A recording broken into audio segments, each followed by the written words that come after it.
Nagpahapyaw ang ilang senador sa posibleng petsa kung kailan magko-convene muli ang Senate Impeachment Court kaugnay kay Vice President Sara Duterte. Yan ang ulat ni Daniel Manalastas. Probably yung mga committees. Posibleng Agosto na mag-reconvene ang Senate Impeachment Court, isang linggo pagkatapos ng SONA ni Pangulong Ferdinand R. Marcos Jr. Base yan sa mga pahayag ni Senador Joel Villanueva. Kailangan pa raw kasi maisaayo sa mga komite, pati na ang liderato. Pero paglilinaw ng senador, hindi pa pinal ang lahat. Perhaps we're looking at August 4. Wala pa namang definite na schedule doon, pero yun yung nakikita namin sa mga pag-uusap. And I'm sure si Senate President Chis Escudero would ask our views on this. Ako, nung tinanong niya ako, nag-agree na ako na pwede ang August 4, and I think that's enough time to be given sa Senate and the House to organize itself.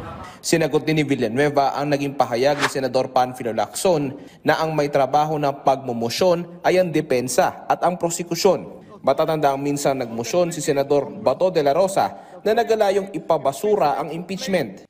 Yes and no, because yes, primarily perhaps siguro 95% of the time it would be the prosecution and the defense, diba? But siguro bigyan natin din ng konting leeway yung mga senator judges para maghain din ng motion, no?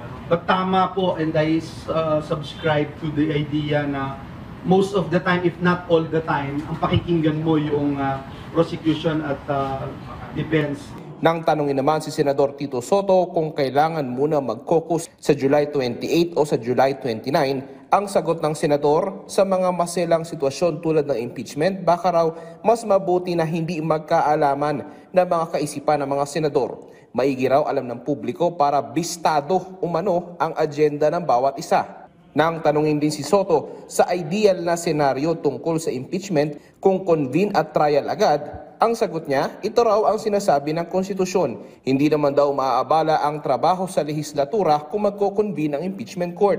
Sabi naman ni Senator Lacson, ang konstitusyon lang ang kanyang magiging gabay bilang senator judge. Pati na ang ebidensya na ipepresenta ng prosekusyon at ang tugon ng depensa. Hindi raw ang mga sinasabi ng survey at komento at opinyon sa social media. Samantala, kinumpirma naman ng tagapagsalita ng Senate Impeachment Court na ang Senado sa pamamagitan ng Office of the Legal Counsel ay naghain ng manifestation ad cautelam sa Korte Suprema bilang sagot sa Court en banc resolution noong July 8, 2025. Daniel Manalastas para sa Pambansang TV sa Bagong Pilipinas.